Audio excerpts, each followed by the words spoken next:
나 토마들이야.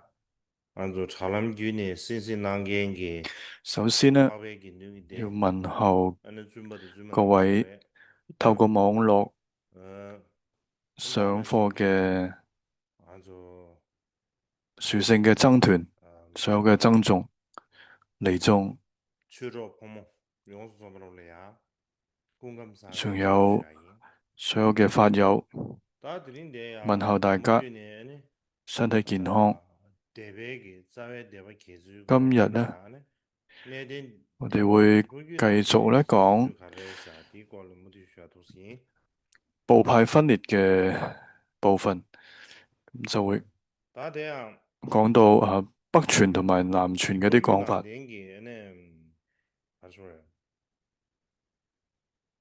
咁喺南傳嘅一啲說法當中呢， 가상함의 초르지레다 로유난댕기 샤발레야 南傳佛 디슈 教 샤비나 佢哋嘅睇法呢，上一堂呢 음 講咗一部分，咁今日呢就會繼續去講解。 가사디 도그나로 가르숨부 가사다 듀에나로 가르숨부 디슈시미르 다테네마 게르 로유 咁喺上一堂課 초야 세베게는지 喺 律 대베비엔나 典當中呢，就有講 디즈고샤 아드리브레 部派分裂。咁今 다대양 日講 다다 喺南傳 스릴랑게게 佛教 루유니게 嘅喺關於 링젠 王朝 루르사 嘅史書當 디 中部派 리봉아바당 嘅發展過程。 로츠무스 리봉아바당 咁係 다나 斯里蘭 신기 卡 신도 有一部 제베기 文獻呢，叫 디시라 做 디즈나로레야 島史嘅第五 아네 章同埋大史嘅第五章。 태신 咁同埋 대바 有一部 충수도 叫做 제베기 論事注嘅 세베기 序言當中呢， 세베기 唔單止係記載咗大 대바 眾部嘅興 초계주네 起， 안 대마 임비직 대바 생기 而 계주버로야 且呢， 디지 從 시주로 꽤 18部派嘅出現呢，一直到 대삼도마 其餘嘅部 세베기 派 팔신 係點樣分裂 대베기 嘅呢， 都有好 수로로야 詳細嘅 디즈나로 記載。 디슈버베 다지 唔單止係咁啦， 생기야 對 디슈버베 於大眾 소주기 部改動 가르생기 근조문조 聖典嘅一事呢， 디슈고리야 안에 亦都提出 디슈 咗 초세샤 好強烈嘅批評。 디슈 이제냐 안에 다다 루유 이제 디슈나로야 咁呢啲呢，都係喺 세이 南傳嘅史書有好清楚 대양 嘅記載。 다다 루유 이제 디슈나로야 다다 咁喺呢啲史書當中， 내대비 대바 將 다는 上座 대신비 部 대바 디니 케바 做咗一個比喻， 안에 뺄을 자르죠 咁亦都對 손르비사네 大眾部 내대비 呢又 대바 做咗個 엄마데 比喻嘅。 안에 배 자와 咁呢度提到 계획이 上座部呢，就 신앙을 比喻為呢 야지 야 뺄랑 一棵呢 다나신 根底好 내내 穩 빨리 固嘅 계획이 枝葉好繁 대바시다 茂嘅大榕樹。 다나신 배신 대발의 계획 대바 현주준보대서 아니 행동의 계획 咁而 사만 將 대신 呢從 레세제 上座部或者大眾部 기술 分出嚟嘅 만배 其他嘅17個部派呢， 貶抑為呢喺樹幹上生出嚟嘅荊棘。 다나신기 루유 이세트 나로래야 咁唔單止係咁， 루유 喺呢啲 나로래야 史書當中呢， 再次呢又強調，只有南傳佛教嘅大指派呢所傳持嘅呢個叫做分別說報呢，係無誤咁樣護持咗第一、第二、第三次結集嘅內容。咁呢個呢係南傳佛教，尤其係斯里蘭卡，佢哋叫大指派嘅，係大指派所傳持出嚟嘅叫做一個分別說報。佢哋就真係能夠無誤咁樣護持咗第一、第二、第三次結集嘅。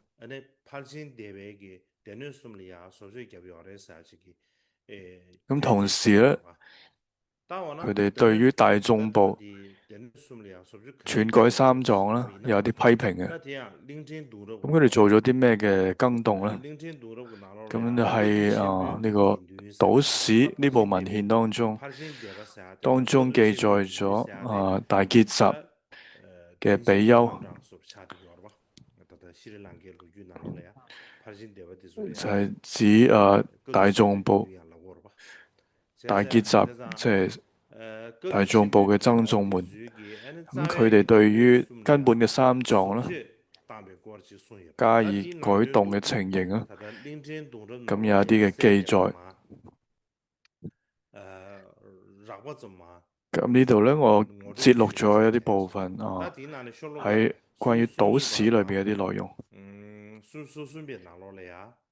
裏邊咧係32到33段，呢個段落就講到咧，大眾部嘅比丘們咧破壞咗原本嘅結集。咁另外咧又編纂咗另外一個結集。咁佢哋咧將第一次結集咧唔承認做咗啲破壞，佢哋自己再做咗另外一個結集。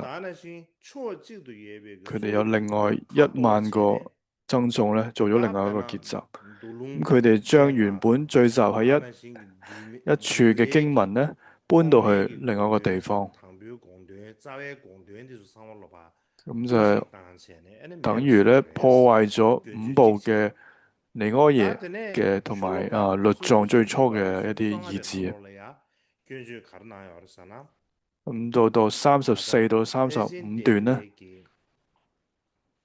咁呢度講咧呢一啲嘅比丘咧，就係講大眾部嘅一啲比丘咧，佢哋唔知道，唔知點樣咧，有啲叫做有餘說。亦都唔知道何謂無餘說，亦都唔知咩叫做顯說，亦都唔知咩叫隱義。咁佢哋係依照咧佛陀唔了義嘅啲言教，顛倒咗解釋佢嘅密意，咁將佢咧斷章取義，咁先係揾咗佢嘅一啲表面，破壞咗佢大量嘅真實嘅義理。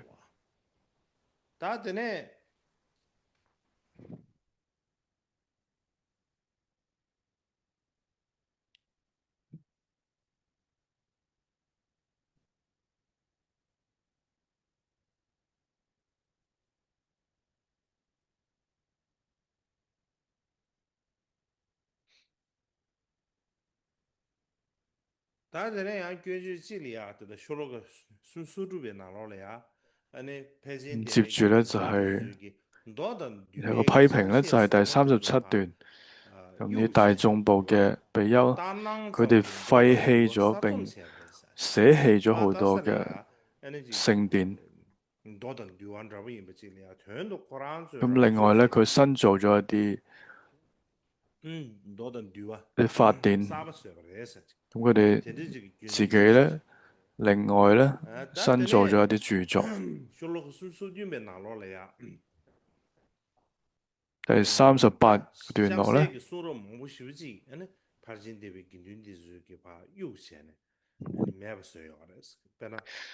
佢哋喺啲名詞係聖，即係文法上面嘅聖啦，有啲文字嘅複合詞啊、文句嘅結構等方面咧，捨棄咗原有啲文法嘅規則，同埋咧有一啲任意嘅加以改動啊。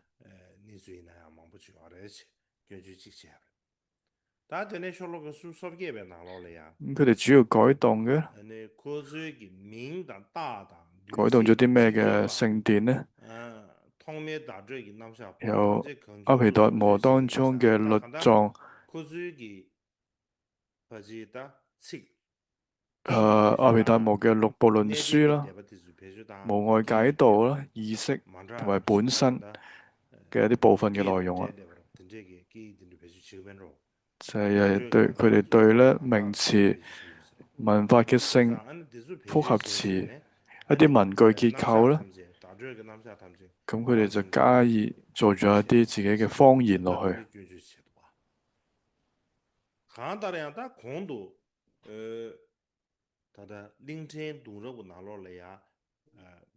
所以從上面島史裏邊咧，對於大眾部嘅比丘嘅批評呢，我哋會睇到呢係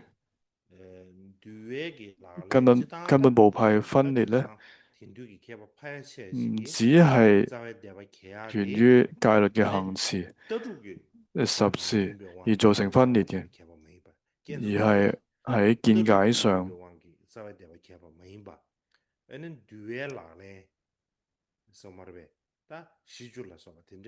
而唔單止係見解上面造成分裂嘅，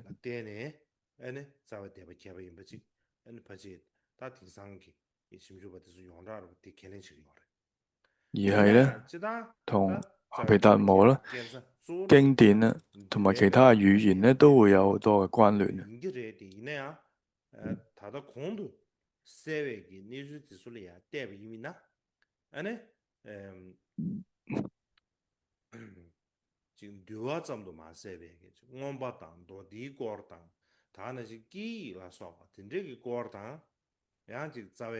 從呢度上面呢睇到呢，唔係因為戒律上面呢，而係因為呢，因為啲經典啦、文化啦、語言上面呢，係亦都有關聯性。所以造成部派分裂呢，就係好多元嘅。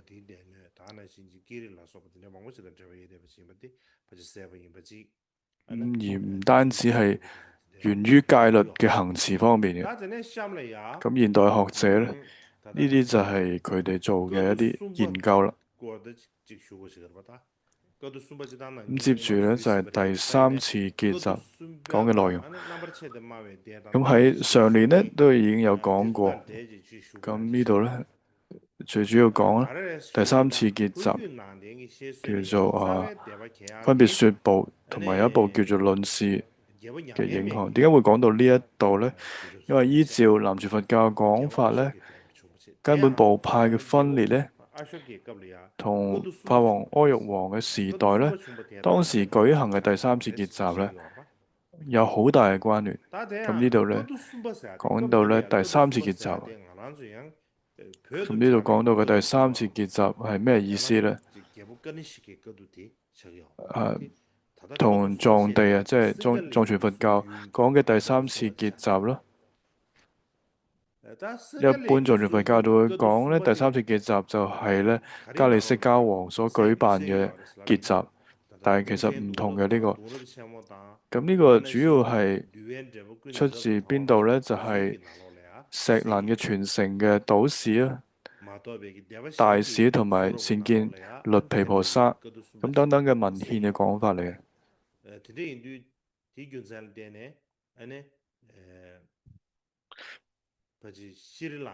咁咧，除咗呢個錫蘭上座部嘅一系之外咧，其他部派文獻當中咧就見唔到有記載。咁根本部派分裂同法阿育王舉行嘅第三次結集咧，係有好大嘅關聯。咁除咗錫蘭上座部一系之外咧，其他部派嘅文獻係見唔到有記載。咁喺錫蘭嘅史書當中嘅講到咧，佛陀涅槃咗100年嘅時候咧，就舉行咗第二次結集啦。咁呢個時候咧嘅國王，佢哋叫做黑阿育王啦。加拉阿修卡。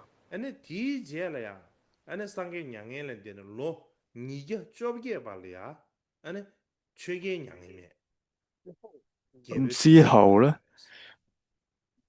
法王阿育王呢，就係佛涅槃咗218年嘅時候出現嘅。佢就係法王阿育王呢即位嘅時間。咁當時就係佢護持之下呢，由目犍連子帝須主持咗舉行第三次結集。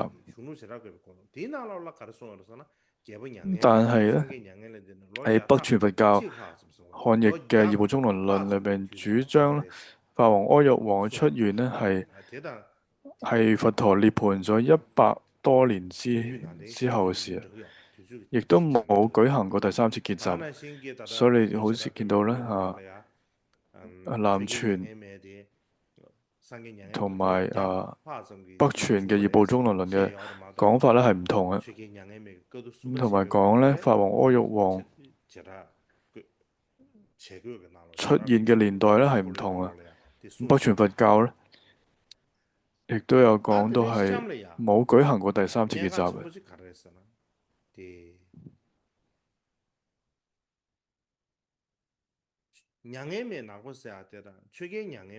咁接住咧想講咧，好重要嘅部分就係黑阿育王同埋法王阿育王嘅差別。點解咧？就係喺早期嘅藏地嘅歷史家咧，仲有好多其他國家嘅歷史家咧，咁都會將就叫做加拉阿蘇卡，就將黑阿育王同埋法王阿育王咧混為一人嘅，咁所以咧唔可以唔主張咧，阿育王係主持咗第二次結集嘅施主。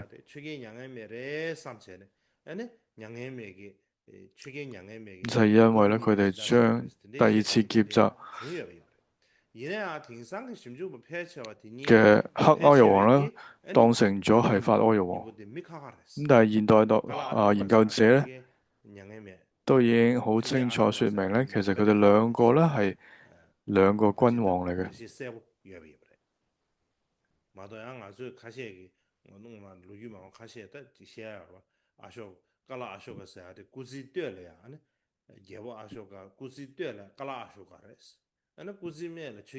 咁甚至有啲講法咧，上半身咧係黑阿育王，下半身咧就係法阿育王啦。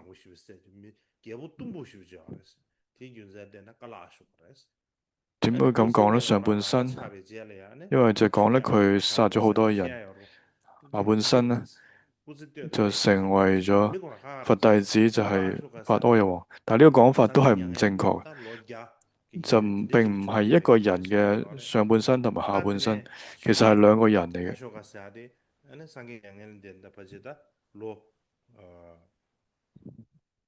咁兩位咧嘅國王咧係根本唔同嘅時代，一位咧係佛涅槃咗之後100年，咁另外一位咧就係佛涅槃咗200幾年之後嘅係。咁佢咧係黑阿育王咧係邊一個王朝咧？就係希蘇那家嘅王朝君王嚟。咁就大概咧係西元嘅4世紀當中。咁當時佛陀涅槃咧已經100多年啦。咁佢主要係咧做咗第二次結集嘅施主。咁法王阿育王咧係邊位咧？就我哋一般會叫做咧無憂王，就係屬於孔雀王朝嘅。大約咧出現喺西元前3世紀當中。咁當時咧佛咧涅槃咗已經200幾年，咁佢咧統一咗印度大部分嘅國土。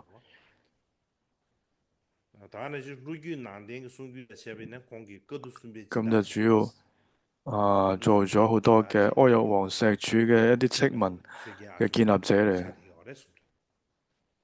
咁依照南傳佛教嘅傳承咧，佢仲做咗第3次結集嘅施主。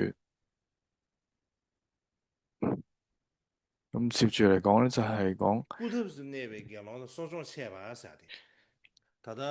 賊住比丘同埋布薩嘅中段啦。咁喺道史同埋大史當中有記載，因為法王阿育王咧，佢哋對佛陀教法咧做咗好廣大嘅城市供養，慢慢咧僧團嘅生活變得富裕。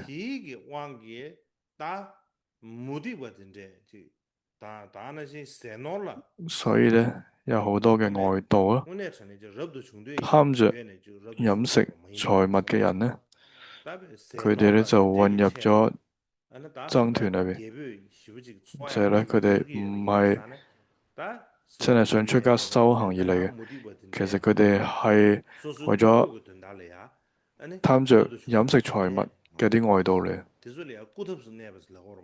咁所以佢哋冇真係如法咁獲得戒體，只係外相咧係現一個比丘相，咁所以呢啲叫拆住嘅啲比丘。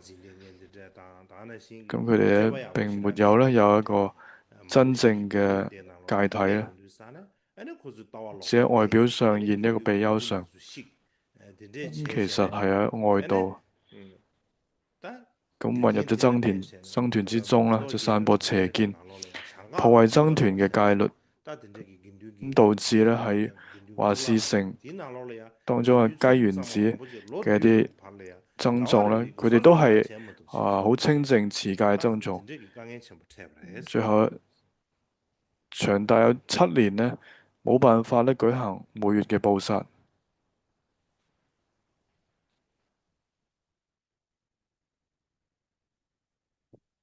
所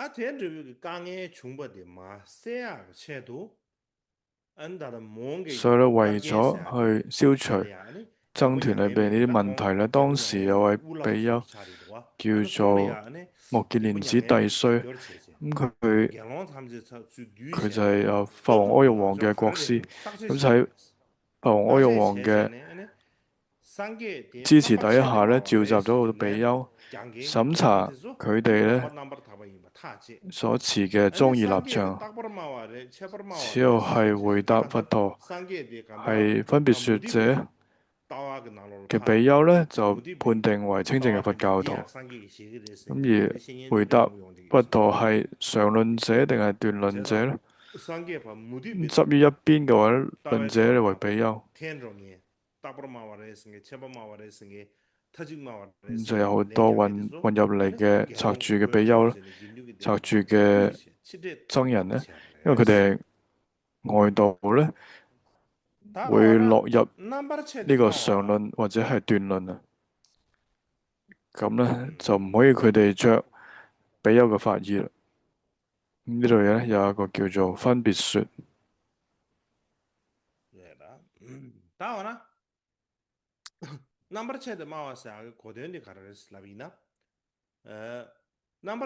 咁呢度提到咧，分別說嘅意思，任何事物嘅真實情況並唔係咧片面或者絕對某一邊嘅。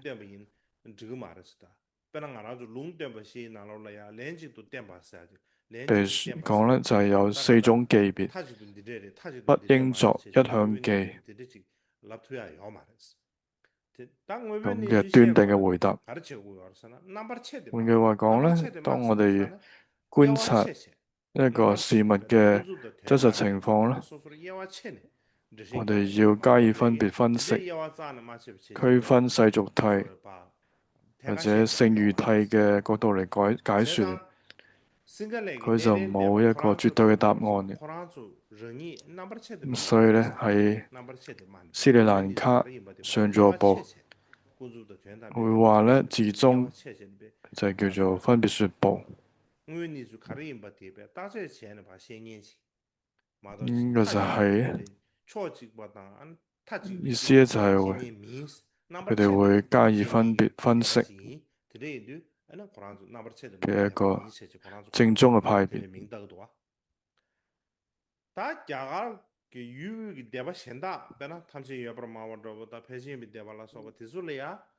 當時印度中土嘅其他部派咧，比如係講一切有部、大眾部，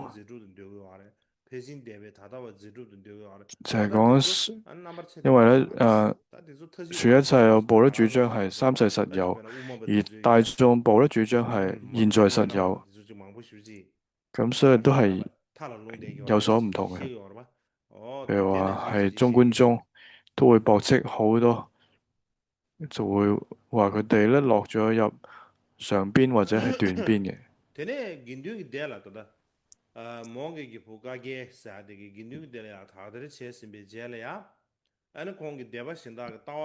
咁啊，就有一部著作叫《論事》。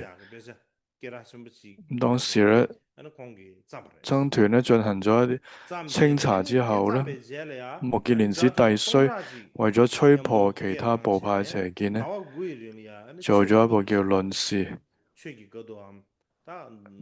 之後咧又召集咗1000位阿羅漢，歷時9個月咧舉行咗法嘅結集，就係第三次嘅結集。但係咧，舉行第三次結集呢件事上面咧，我哋只有從石蘭嘅上座部論典當中睇到，其他部派對於呢一點呢係完全冇提及嘅。所以現代學者會講，即使有第三次結集真係舉行過呢，亦都只係能夠算喺上座部寺宗內部嘅一次結集，好難去將佢安立為呢全體佛教共同承認嘅結集。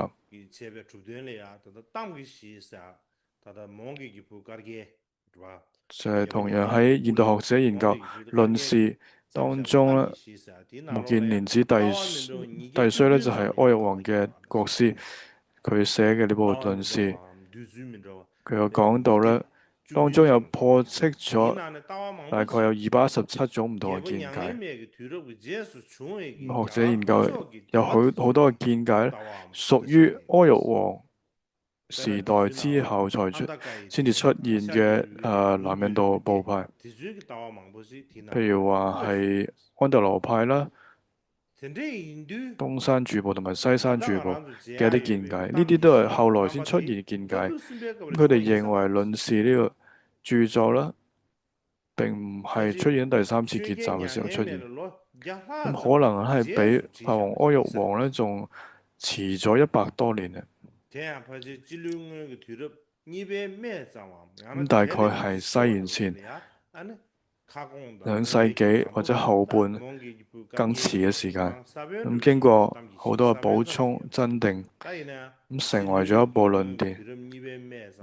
或者咧，目犍連子弟須呢位比丘，佢係寫咗一部分嘅基本嘅內容，但係如果要完整咁樣去完成呢個論事呢部著作咧，應該要後來增訂先可以完成。咁所以唔係喺法王阿育王嘅時候就造成嘅。咁之後咧，能唔能夠代表第三次結集咧？如果論事佢係真係代表第三次結集嘅話咧，咁就第三次結集咧就必須要喺遲一啲啦，就係西元前2世紀之內就舉行啦，就唔可能再做啦。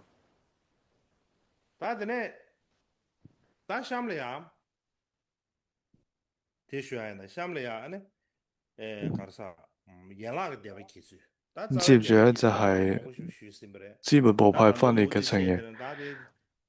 根本部派分裂已經講咗好多，咁再繼續講落去咧，咁就講唔完啦。根本部派分裂咧就講到呢一度，咁我而家開始咧講支派部派分裂。關於支派部派分裂嘅情形咧，咁主要講咧係之前提到由原始佛教嘅僧團啦，當時咧首先咧就分裂為2個部分，第一個就係大眾部啦，同埋咧上座部。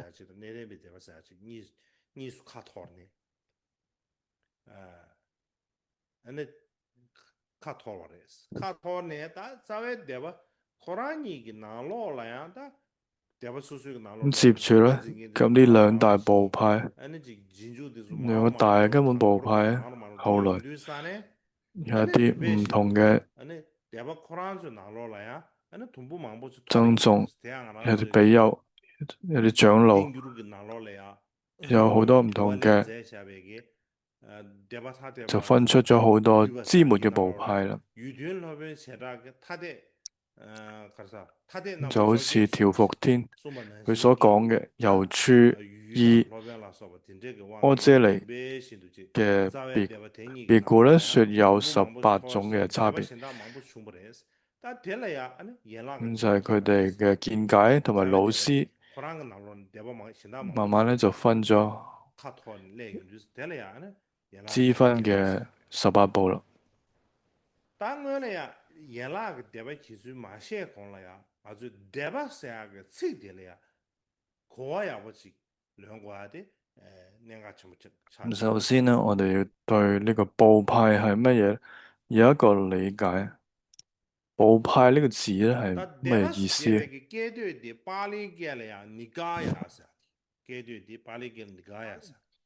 巴利文裏邊咧呢個部派呢個字叫做尼加亞，咁翻譯成藏文咧，嘅意思咧係藏文意思係叫做集合部類或者係團體嘅意思。咁呢個字咧喺最開始係一位弟子咧跟隨一位阿闍黎咧，同埋佢有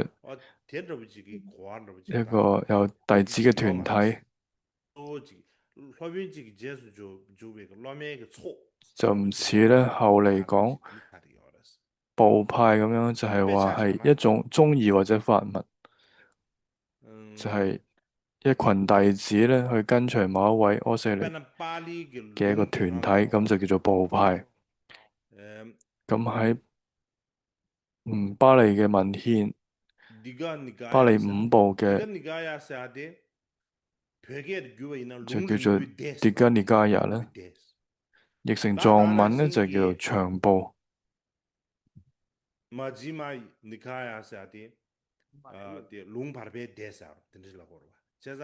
仲有一部咧叫做馬吉瑪尼迦耶，即叫做中部。咁從呢度咧就可以見到咧，部咧就係有見到係篇幅上嘅長短，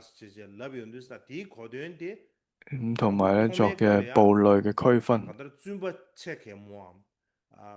當時同樣以部派尼迦耶去稱呼上座部，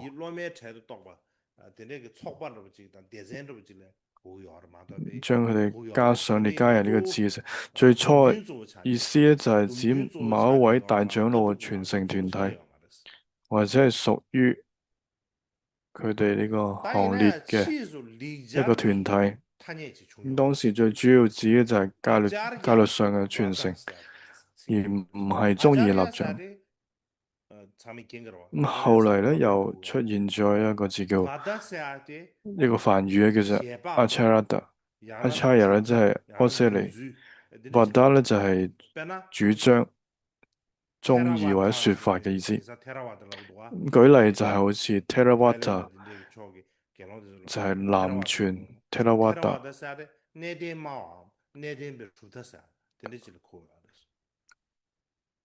意思咧就係上座說或者上座部嘅宗義。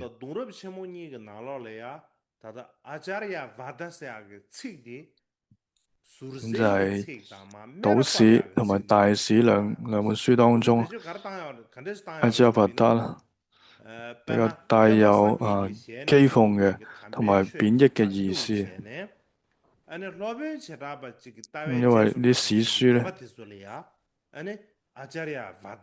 因為指緊嘅佢哋係捨棄咗導師佛陀親口所說嘅正法，咁然後去隨從某一位阿闍黎嘅見解同埋部派，咁所以有一啲貶義嘅意味嘅。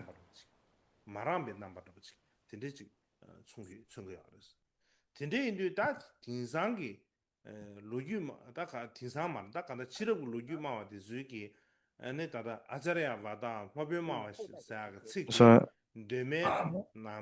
後代嘅啲史家咧，就將呢個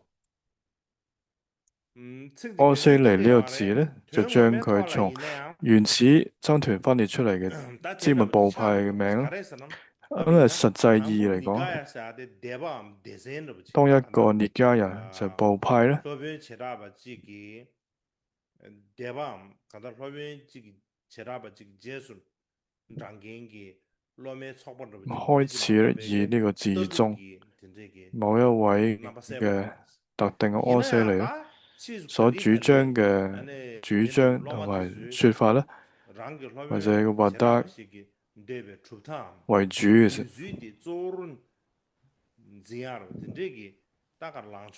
咁呢個時候咧，涅迦人呢個部派咧就具備咗我哋而家認為理解嘅宗義見解各不相同嘅一啲部派。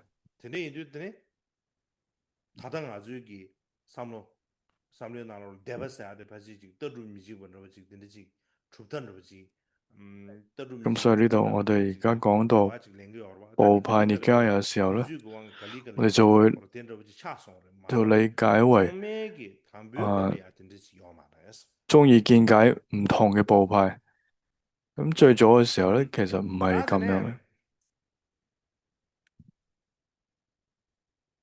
但係當個演那個點樣技術睇嚟呀，就陸軍難點嘅技術的，成軍難點嘅技術啦，什麼，但係那個一般嚟講咧，關於支末部派嘅分裂，咁南傳佛教同埋北傳佛教嘅主張咧，有好多唔同嘅地方。咁首先講北傳佛教講，咁佢哋依照嘅係咩論點呢？就係世親柯西尼所講嘅二部中輪論。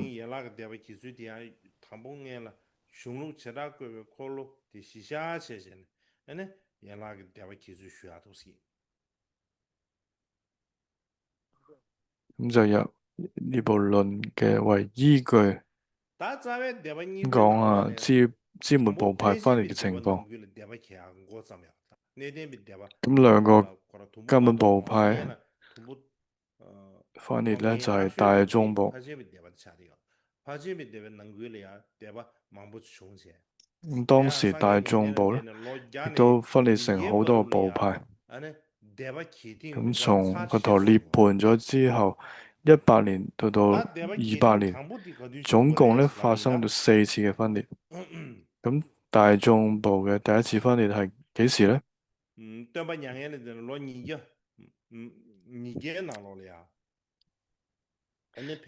係佛陀涅槃咗之後咧，仲未夠200年嘅時候咧，係從大眾部分出嘅3個部派。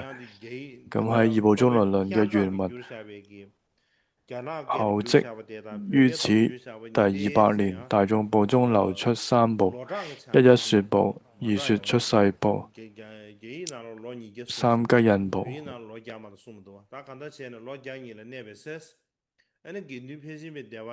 咁呢度咧就佛滅後200年，咁藏譯本呢係講100年，所以有啲出入。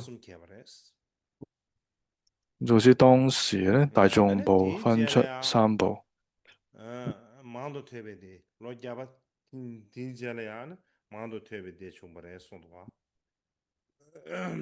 然之後又講大眾部再分出一部叫做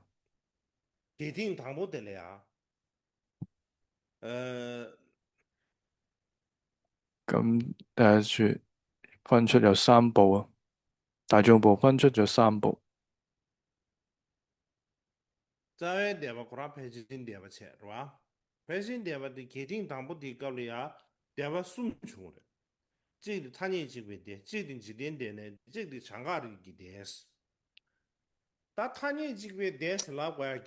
咁分出嘅3部呢，首先係一說部啦，第二說呢就係出世部，第3呢就係吉印部。點樣叫一說部呢？佢哋嘅法義呢，主要宣說呢係世間同埋出世間一切法呢，皆非真實成立啊，都係假名安立。因為 다음에 佢 고급 哋 인 只係講呢一 인젠데 個 한인 지구 言 다가 說啊，문제는 되레스. 所以就得咗呢個名， 다들은 就叫做 지게 一說部啦。 NN 데스라고 하되 금젠데 지게비 최탐에 咁說出 두버레스. 世部啦， 지게는 第二 데비 個就係、 최 람덴다 다는 咁佢哋就 고데스 係 말다. 양에는 데. 主張咧世間一切法咧都係虛妄嘅， 되게 인상 唯 디 有咧出 금젠 世 데다 間法， 지게 即係 데바 道 최 諦同埋 기루데 데바레스. 涅 지게 槃 비 咧 최탐에 先至係真實 두버레스. 嘅， 되게 인상 咁所以佢就 디 得到 금젠 呢個 데네 名啦，叫做 지게 데레 데스라고 그래. 說出世部啦。 되네 창가르기 데사데 가라서나 咁再嚟就係一個 대박이 第三個叫做雞印部， 데다 咁呢個 줌바 部派嘅創立 줌바 者 내대죠. 嘅族姓 다디 咧， 코랑 그 리규디 創立長老嘅族姓咧叫做 다다 꾸꾸다 꾸꾸다라고 하면 咕咕 꾸꾸다 達， 꾸꾸 就係 꾸꾸다 雞。 사 디기 리규레 리규 咁呢個 코랑 部 대차 派咧， 리규 데레 충분 인사 디 創立 균전데는 部 리기 派嘅 메데 長 바디가 老， 바샤브레 세자 佢 창가 嘅 리기 데스 族姓為名。 다디레하고 중도 지시야도 중도 제마 쉬는 정도 다디네 망도 퇴비 데스 들어봐 咁關於呢度咧就有一個故事，但 망도 係之後 퇴비 再 데다 講。 기딩 니버데는 咁接住第二次分裂嘅時候咧，大眾部第二次分裂出現咧叫做多民部。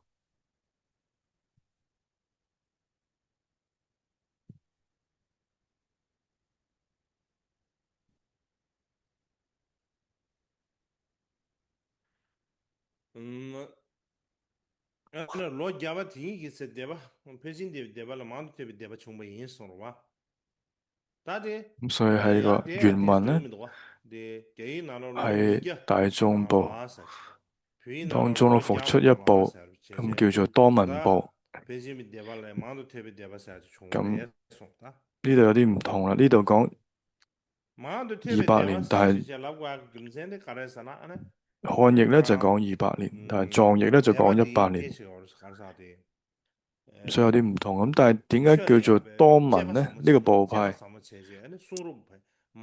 佢哋對於佛法咧做好多嘅深入嘅觀察同埋抉擇，同埋非常廣博，做好多嘅聽聞，咁所以就得到呢個名。咁大眾部第三次分裂係幾時呢？係佛陀涅槃未夠200年之內，咁所以叫做有一個部派叫做說假部。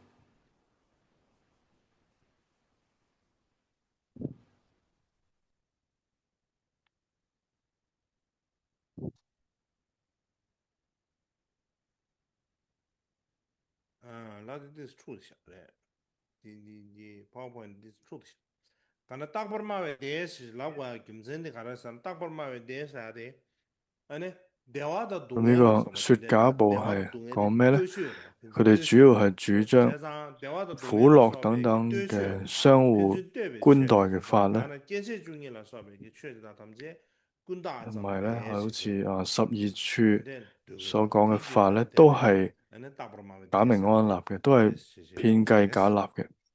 咁所以咧就得咗呢個名，就叫說假部。 다데네 상계 양에는 되네 咁接住咧係佛陀涅槃200年， 接近200年嘅時候啦，咁就係大眾部咧發生咗第4次嘅分裂。咁呢度有原文，200年滿時，有一出家外道捨邪歸正，譯名大天。大眾部中出家受具，多聞精進，居濟多山，與彼部僧眾長5事，因之歸僧為分為3部：一濟多山部，二西山住部，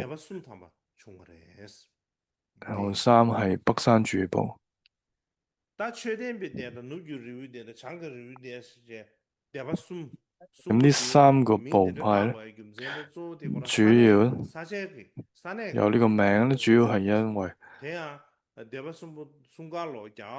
唔同嘅地名而得名嘅。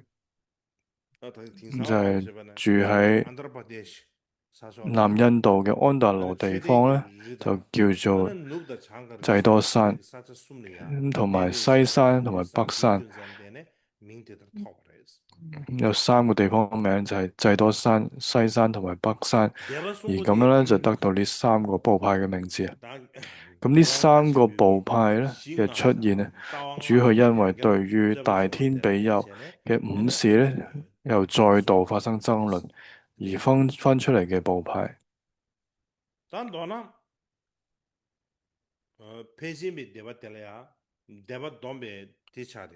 咁所以咧，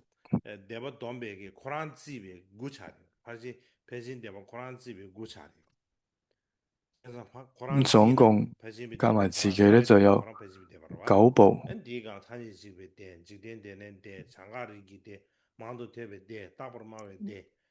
自己係大眾部、一說部、說出世部、雞印部、多聞部、說假部、濟多山部、西山住部。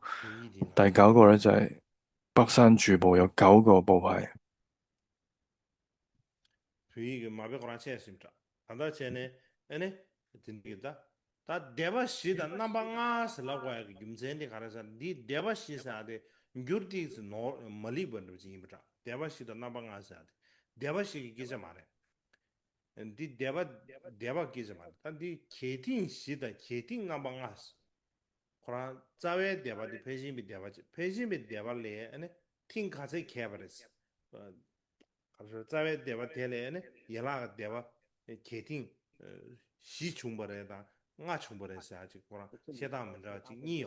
要提到咧，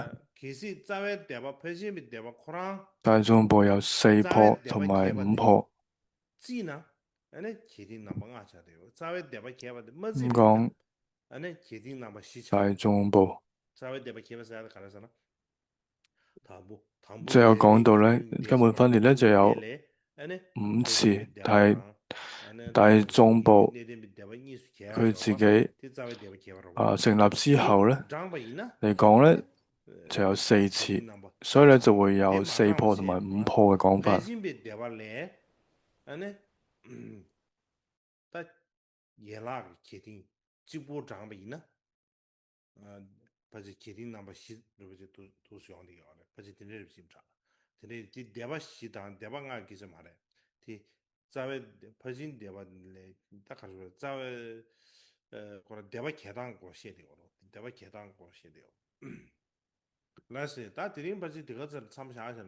今日就講到呢一度。